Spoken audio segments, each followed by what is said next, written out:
pandemic is a problem of security. And therefore we have to be prepared much better than we have been at this time. We cannot get surprised by a pandemic.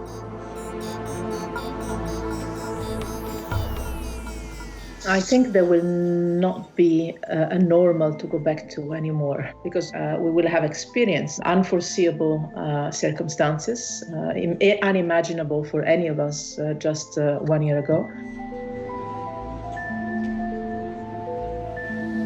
COVID-19 has confirmed that the shift of power from west to east is real.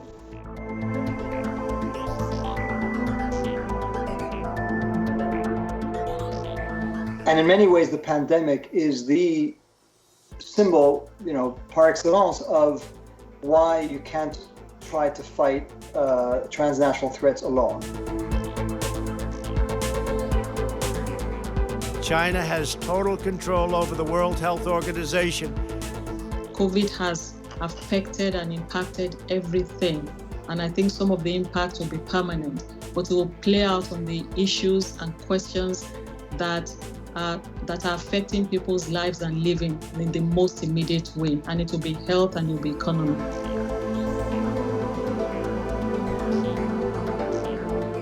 The pandemic swept through the world, sweeping through the world, devastating it in many ways. But the human capacity for misery and war has not been seriously dented. COVID-19 has obviously presented a great danger to the world. Sadly, over 1 million people have died from it. But it also provides a magnificent opportunity for the humanity to recognize that we are all now on the same boat. Global health crises offer an opportunity where, in fact, we can organize constructive cooperation. I think it's not as simple as saying, okay, the pandemic is over and now we figure out how to keep going the way we were. There obviously will be a resumption of what you could call normal life, but it won't be the same life that we lived beforehand.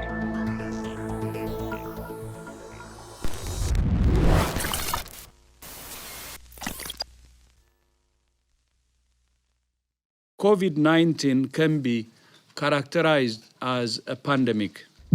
Russia has conducted 156,000 coronavirus fringe opposition and conspiracy theories. Which cost lives in the pandemic. El colapso del sistema de salud del país. The hospital to the max. 220 cadáveres. El número de personas afectadas por la pandemia supera ya los 4 millones.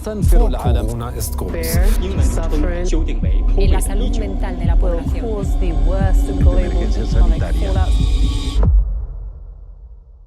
Did COVID change the world? As a question, well, I think it has changed the world in several directions. Not only because people are sick and ill and even dying, but also because the relationship between the different countries, in particular the big countries, has been full of suspicions of how it took place, etc., etc. I think we need to go through disruption. COVID by its own nature is very disruptive. It has been disruptive, and some leaders and countries and societies would take this as a moment of opportunity to welcome that disruption and rethink their relationships. The pandemic has tended to exacerbate, to strengthen pre-existing conditions. Unfortunately, most of the pre-existing conditions were not good ones.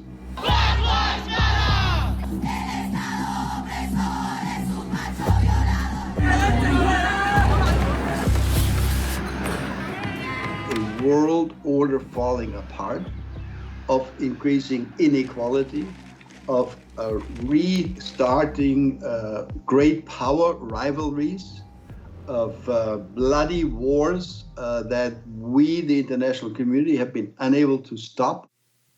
The COVID-19 pandemic is a full-blown crisis in itself, unfolding against the backdrop of high geopolitical tensions and other global threats in unpredictable and dangerous ways. The pandemic is a clear test of international cooperation, a test we have essentially failed.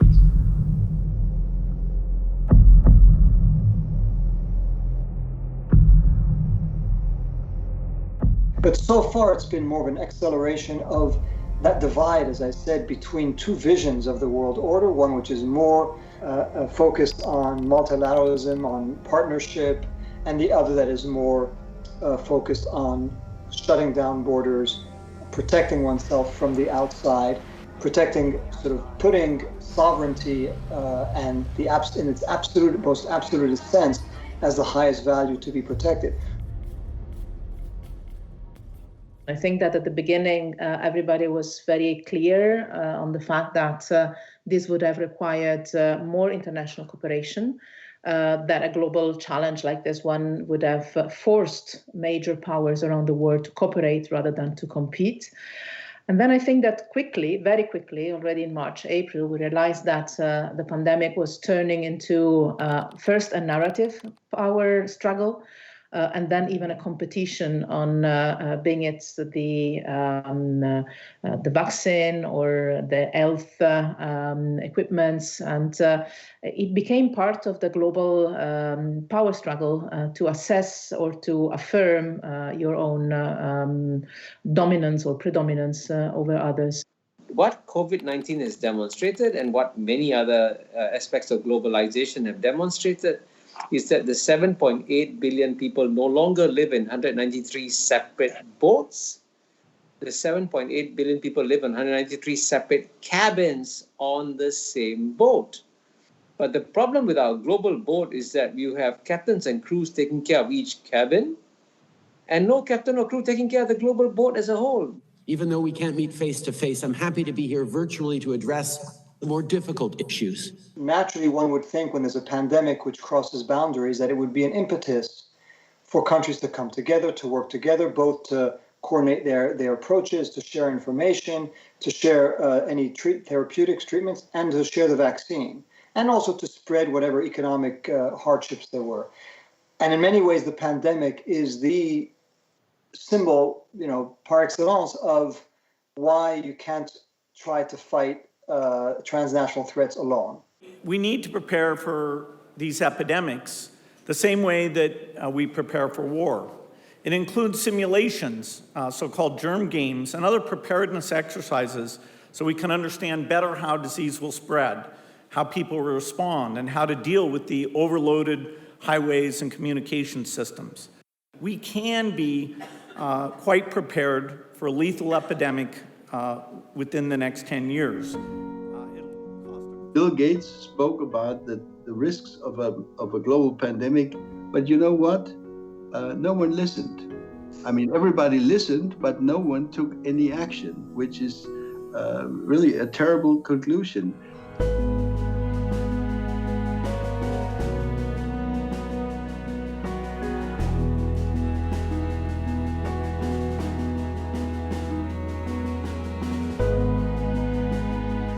Pandemia is a problem of security, and therefore we have to be prepared much better than we have been at this time. We cannot get surprised by a pandemic.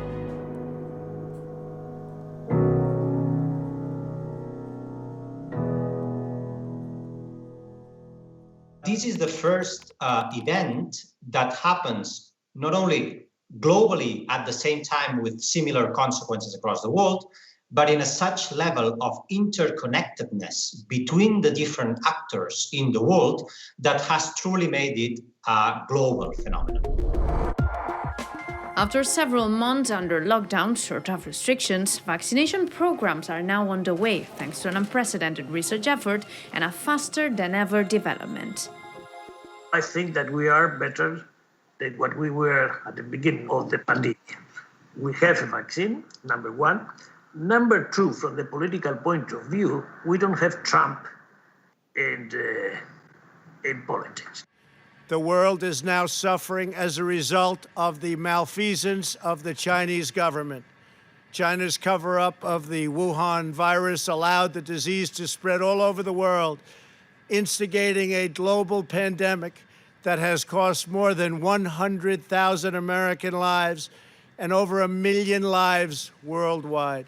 As all crises, it might push our citizens and our public opinions to go towards the whose fault is it, scapegoat movement, anti-system, bring down everything. That mix, that dangerous mix of white supremacy with anti-system movements was about to grow and prevail in the United States of America. And that would have turned, I would say, the culture of our world, or at least of a relevant part of our world, into a very dramatic angle.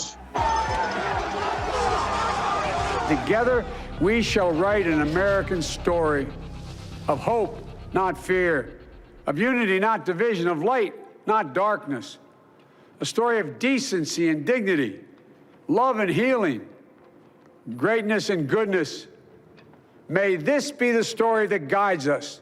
We should not kid ourselves. We should not have illusions. And there will be enormous pressure in the US Congress to not to discontinue the idea of America first. And the fact that Donald Trump got over 74 million votes from the American people is an indication that the United States is highly divided, and therefore we may only have a 4-year window of opportunity to secure long-term commitments from the United States. And the way the pandemic intersects with populism is very interesting. And I do think actually it's different in different countries. In Europe, I think it is going to weaken support for populist parties because you need a competent government beyond, to simply appeal to identity and race and hating foreigners is not going to protect people. But in the countries where the voices of the masses are consistent about their new realities, about the kinds of inequalities that they have experienced as a result of COVID, you see that on the rise, and it creates a transnational pattern. So I think that polarization is likely to continue with ups and downs. The fragmentation of the international order is also another feature, which is very much a function of the fact that we are now in a transition phase of an order that had been, for better or for worse, dominated by the US and the West. And we're now in that interim phase, which in some ways is the most dangerous because people countries, states, non-state actors don't really know what the balance of power is going to be.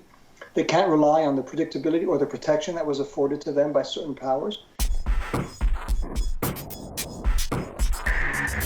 I think that part of the polarization has its roots in the crisis of 2008, which has not been resolved completely, the economic crisis. But I would like to underline very much that this polarization is linked to a certain extent to the fact that inequality is growing in the world of today.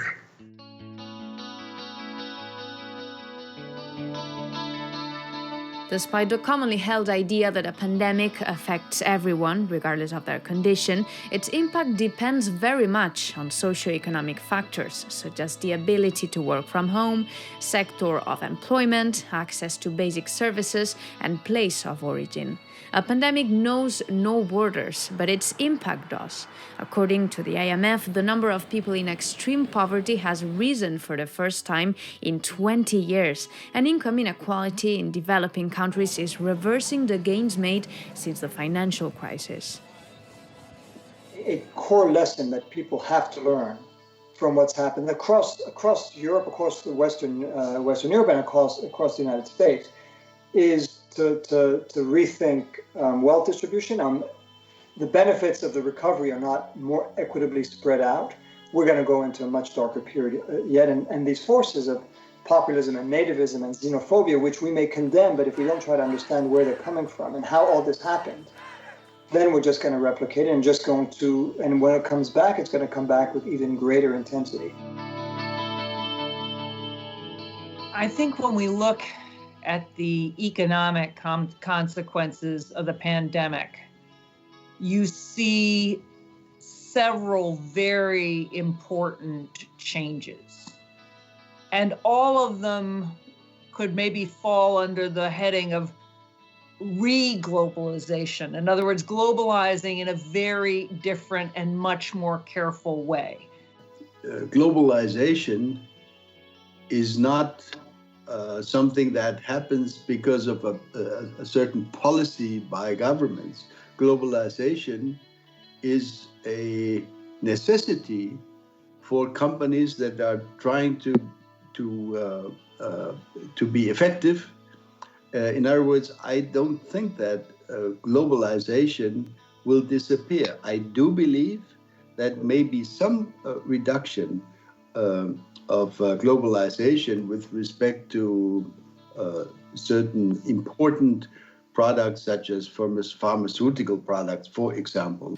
While you're fighting this battle from home, we're working with the best scientists, doctors, and researchers anywhere in the world. We're racing to develop new ways to protect against the virus, as well as therapies, treatments, and ultimately a vaccine, and we're making a lot of progress. I think medically a lot of progress.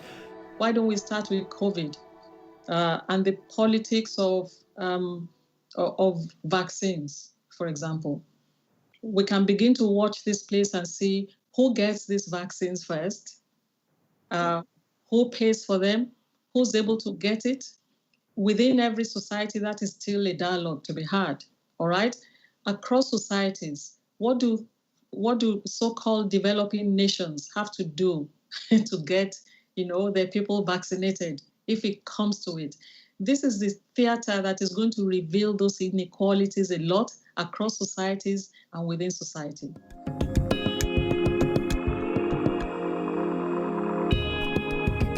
If you are living in a big apartment or even a big house with a garden or with a terrace, with a Wi-Fi that functions, with one room for every member of the family and a good environment. And another situation is if you're living in a very small place, 5-6 people in one place without an outside place. So the divergences, the differences, the social differences, the economic differences in our societies, I think are going to grow and become more dramatic. We're seeing that already now. The feelings of resentment towards corruption, towards inequality, towards the unequal distribution of power, resources, and goods. All of that is what's leading to instability and sometimes violence, and one has to take that into account and learn the lessons of the need to tackle this income inequality, this income gap within countries and between nations. I do believe that whatever happens with globalization in coming years, we will unfortunately have more, not less, inequality. And that, of course, will be one of the lasting and terrible consequences, secondary consequences of the pandemic. I think that's the element of disparities and inequalities is a trend that was already there and is accelerated, both from a social and an economic point of view, and I would say even a cultural point of view. The West went to sleep in the 1990s at precisely the moment when China and India and the rest of Asia were waking up. And as a result of that, the Western governments did not protect their own populations, especially did not protect their working classes from new competition that was coming from China, India, and the rest of Asia. And the consequence of the inequality that we see, for example, in the United States, is a result of the failure of Western governments, especially the American government. China has been the center of attention during the pandemic, not only because the virus came from there, but because it has fueled the already existing tensions at the global level, increasing the rivalry between the country and the United States. 21世纪的多边主义要守正初心，面向未来，既要坚持多边主义的核心价值和基本原则，也要立足世界格局变化。 The pandemic has accelerated China's importance in the world, not just because China was the source of the pandemic, but because China's efforts to control it, successful efforts to control the virus, were very important for other countries. The emergence of the 21st century as the Asian century has been confirmed by COVID-19. The other thing that I think comes out of this is probably greater unity between the U.S. and Europe and less integration of either of them with China, because both of them are more aware of the dangers of China having too much leverage over them, and they're also very aware of how much power they have together. It is conventional wisdom that COVID-19 showed the danger of relying on the supply chains coming from China, and therefore everybody says that people are going to shift their production out of China to move it from just in time to just in case and diversify their production in China. So this, of course, some of this will happen, has happened, and will continue to happen. But there's absolutely no doubt that trade between China and the rest of the world will continue to grow and will not diminish. China is determined to become the world's next superpower. The United States is now number 2. China's beginning to challenge global norms. Are China and the United States headed for a new Cold War? Our European approach to China is based on the hope or on the expectation. We don't believe in a historic and lasting and permanent confrontation. I think we continue to believe that some kind of cooperative relationship is possible, even as we know that this is, as the EU Commission has said, a systemic rivalry. And I don't disagree with that at all. China is a very active player in different regions of the world, whether we're talking about Europe or we're talking about Africa or Asia or Latin America. And so its global presence is being felt, its potential disruptiveness, even if we're not talking in terms of a security theater in the old way, but economically, that sounds like a new era of competition and serious contestation. So the great power competition had been already well entrained prior to the outbreak of the pandemic. Competition between China and the US is going to be a growing feature of the international system, no matter what. Look at how little movement there has been this year, in the year of COVID, in the UN Security Council, simply because the two greatest powers at this point in time, the United States and China, cannot seem to agree on that. And because COVID itself has been at the heart of the contestation between them. A major geopolitical contest between the United States and China is both inevitable and avoidable. It's inevitable because it is driven by deep structural forces. It's driven by the fact that the world's number one power always pushes down the world's number two power. So when the United States is pushing down China, that's normal geopolitical behavior, which is a 2,000-year pattern. So there are powerful structural forces making this contest inevitable, but it is also avoidable. And if the goal of the United States, primary goal of the United States is to improve the well-being of its people, rather than to preserve its primacy in the global system, then frankly, the United States should focus on the well-being of its people and reduce the investment in this geopolitical contest against China. And China was rising and the US was in relative decline. So by definition, they were going to meet somewhere in a competitive, on a competitive field. But I think with a President Biden, at least it's going to be a more predictable and more manageable rivalry, because the areas in which the tensions will exist will be clear. I don't think that the relationship with China are going to change deeply. But if they were to change only on the manner that we do things, and even if the things are not perfect, at least the manners in which we do things is a very important change. There's a bipartisan consensus in the United States among both the Democrats and the Republicans that the US should stand up to China. And that's why it doesn't matter whether it's Trump or Biden, the geopolitical contest will continue.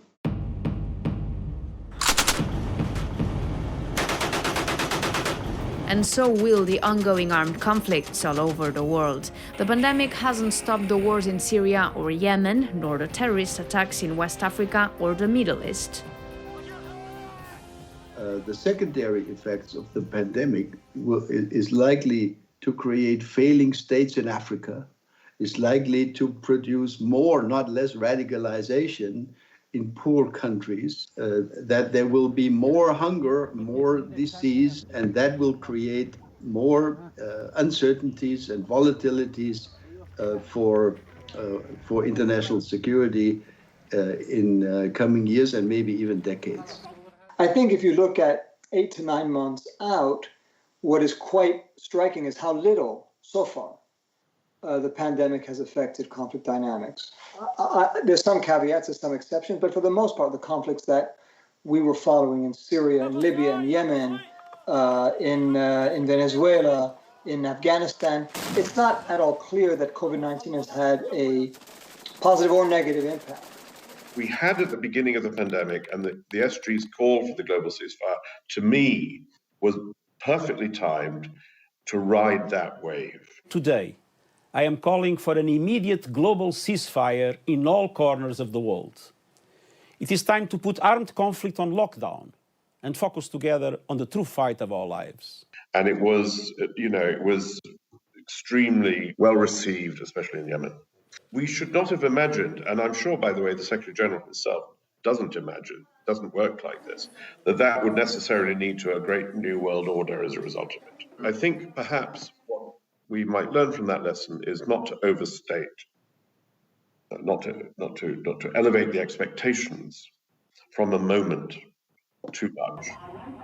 Many or several old conflicts have broken up at the time of the conflict, and at the time of the tension between the big powers.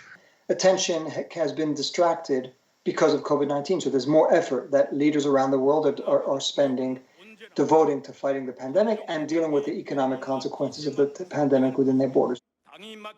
Suddenly, when nobody is looking, you have Nagorno-Karabakh exploding, which why today? Because nobody was looking to that conflict, to that situation. The pandemic swept through the world, sweeping through the world, devastating it in many ways. But the human capacity for misery and war has not been seriously dented.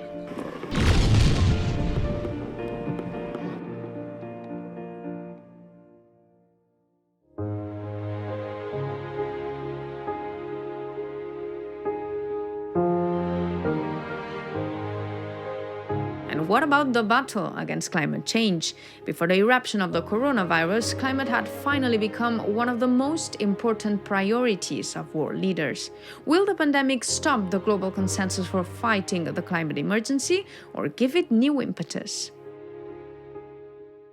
There is one element that is positively influenced by the pandemic: less travels, less activities, less industrial activities, less economic activities, less emissions, better environment. But on the other side, the pandemic is showing us that everything is connected and that the human being is vulnerable to nature. And what is happening to us comes from these unbalances that are present in the natural sphere that we have provoked to a large extent.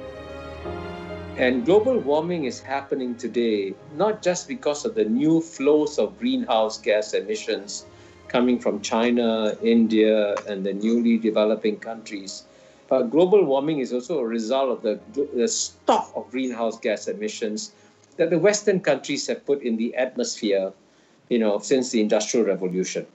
Nous allons décider en quelques jours pour quelques décennies. Le plus grand danger n'est pas que notre but soit trop élevé et que nous le manquions. Le plus grand danger, c'est qu'il soit trop bas et que nous l'atteignions. I'm quite hopeful that there will be a renewed push for global climate action.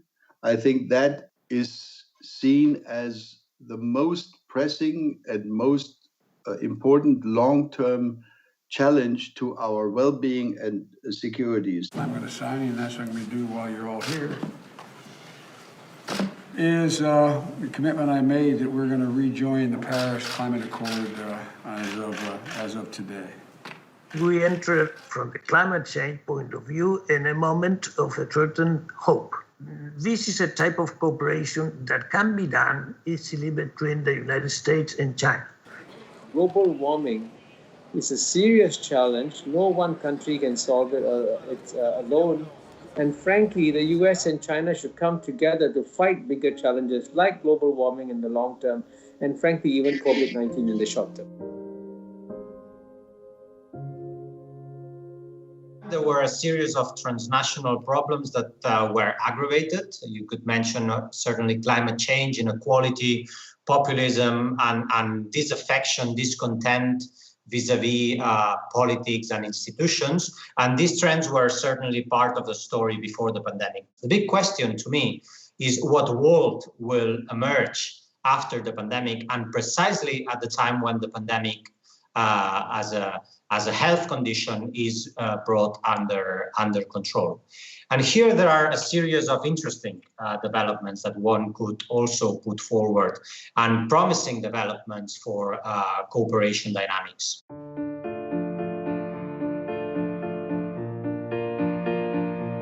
People have been predicting a pandemic for 20 years. And we, of course, had SARS, we had MERS, we had H1N1, but none of them actually became a pandemic. They were an epidemic in a few places. But the fact that it's happened gives the world a different understanding of what a threat to global security is. So I do think there's a kind of new foundation for cooperation in the world. So COVID-19 has obviously presented a great danger to the world. Sadly, over 1 million people have died from it. But it also provides a magnificent opportunity for the humanity to recognize that we are all now on the same boat.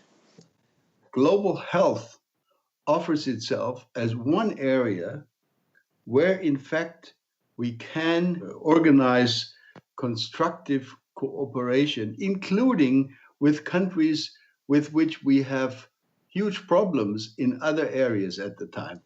But I think that cooperation is going to be as much between cities and regions and, again, businesses, universities, lots and lots of non-state actors.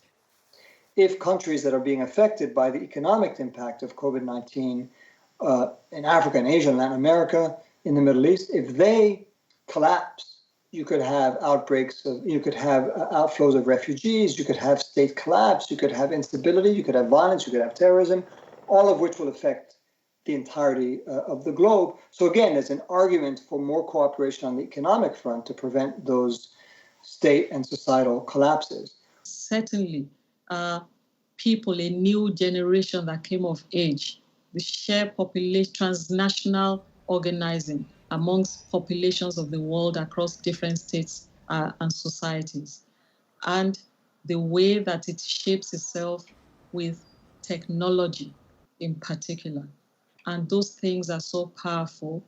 They will create conflict, but they will also create cooperation. If a new era of global cooperation is on the way, what role should be played by the existing international institutions? One of the main outcomes, positive outcomes, hopefully, could be this, a renewed global alliance to revitalize and reform and make it more efficient, but also more trusted, the big global institutions that can help us come together and solve global problems. The point that COVID-19 has demonstrated that we need to strengthen institutions of global governance rather than weaken institutions of global governance. The West has been systematically weakening the World Health Organization by reducing its mandatory assessed contributions. Now, the most important funder of the World Health Organization is not Germany, it's not China, it's not the United Kingdom, it's Bill Gates. In many of these institutions, you have seen a need for real reform. because they were designed for a different era. Or I really think these institutions will just become less and less relevant. They won't be where the really important decisions are being made. But that would be really unfortunate for the 21st century, because it would mean the great powers will go their own way and a lot of other countries are left out in the cold. We will be today terminating our relationship with the World Health Organization and redirecting those funds to other worldwide and deserving urgent global public health needs. During the pandemic, we honestly pulled out of the World Health Organization. We really did everything our own way. But here's what's important. The rest of the world kept going. Many, many other countries went ahead and developed collaborative ways of dealing with the virus without the United States. It's time to press the reset button and to revisit the many areas where we can and should be working together. Fortunately for Africa, the US is going to have a lot of work to do at home, and it's going to have to repair its own economy post-COVID. It's going to have to try to unify the population. And so there will be no time for Africa as such. And that's not bad news as far as I'm concerned. To convince all creditor countries, the multilateral development banks. It will cause those leaders to think for themselves and to plan for themselves and try to engage the US and other parts of the world on equal terms. So Africa may become a mature citizen of the world as a continent.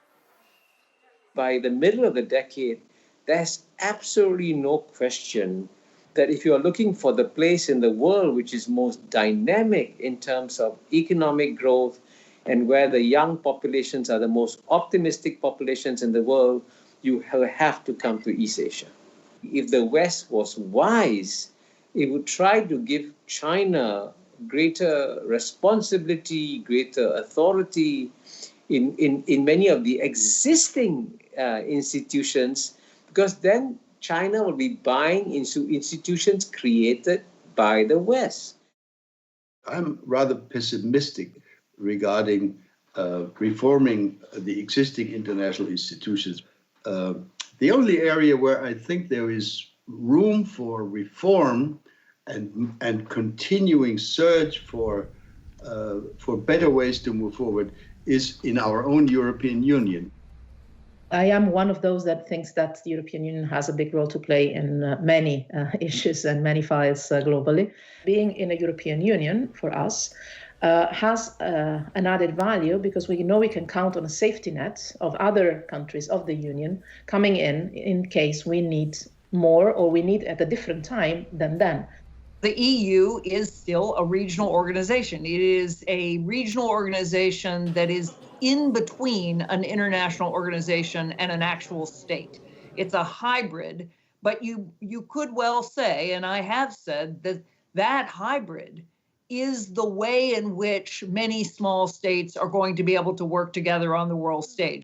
If the European Union can develop into a more capable foreign policy actor, speaking with one voice, we can actually be a very important driver for a world that looks a lot better in 2030 or in 2040 than it looks today.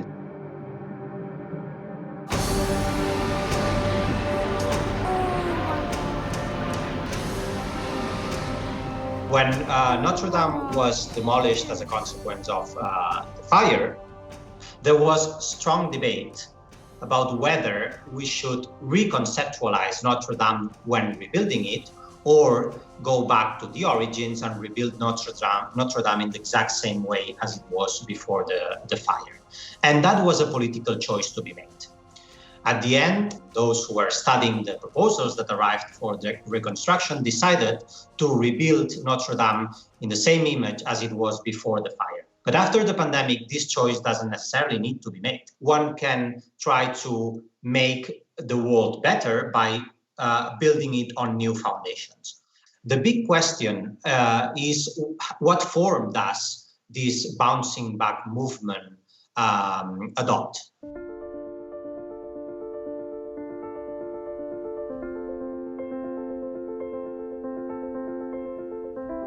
If COVID-19 is sending one metaphysical message to humanity, it is that humanity as a whole has to come together to cooperate.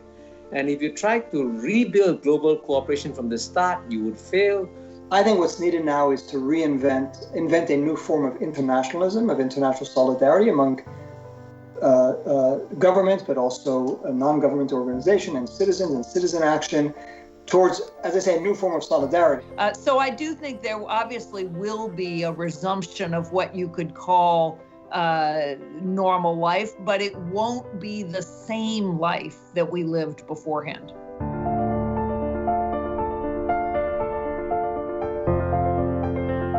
Look at the way we build peace.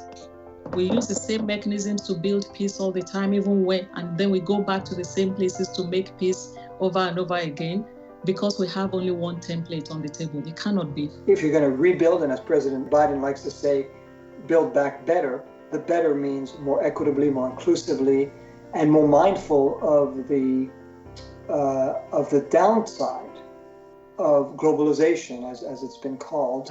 I hope we will have managed to learn lessons on how to put in place procedures to face the threats that are arising in a more effective manner and in a more cooperative manner, helping each other from the beginning.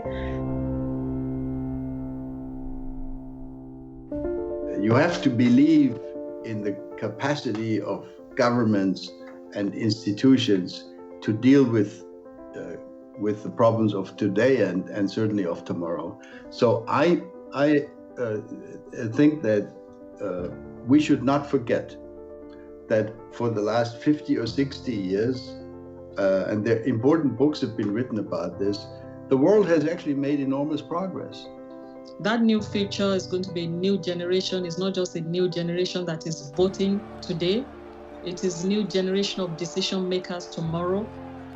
In the less wealthy countries, because of the sheer pressure that comes from the growing population. So I think this is, as I said, we're in a transitional moment. And what's at stake is the negotiation of the rules and the distribution of power and the distribution of resources in that new order that is emerging.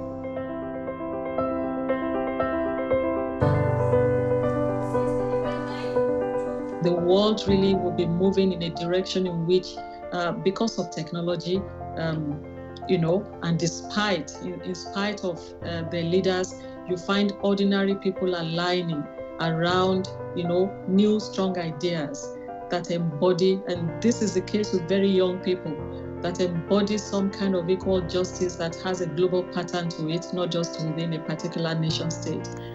And that's something new.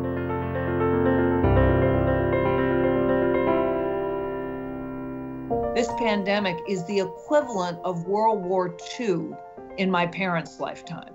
Something that was just a break with what went before, and what came after was always different. Not completely different, but life did not go back to pre-war conditions because there was something that was global, there was something in which many people had died, and critically, there was something in which everyone changed their behavior. So pandemias have been with us. The Middle Ages, we have many of pandemias, but today we have something we didn't have before, which is science. And the development of science, which is really very fundamental. This is a big change, a very big change, and we have to use it in a much intelligent manner, and a much cooperative manner. On science, cooperation should be a must.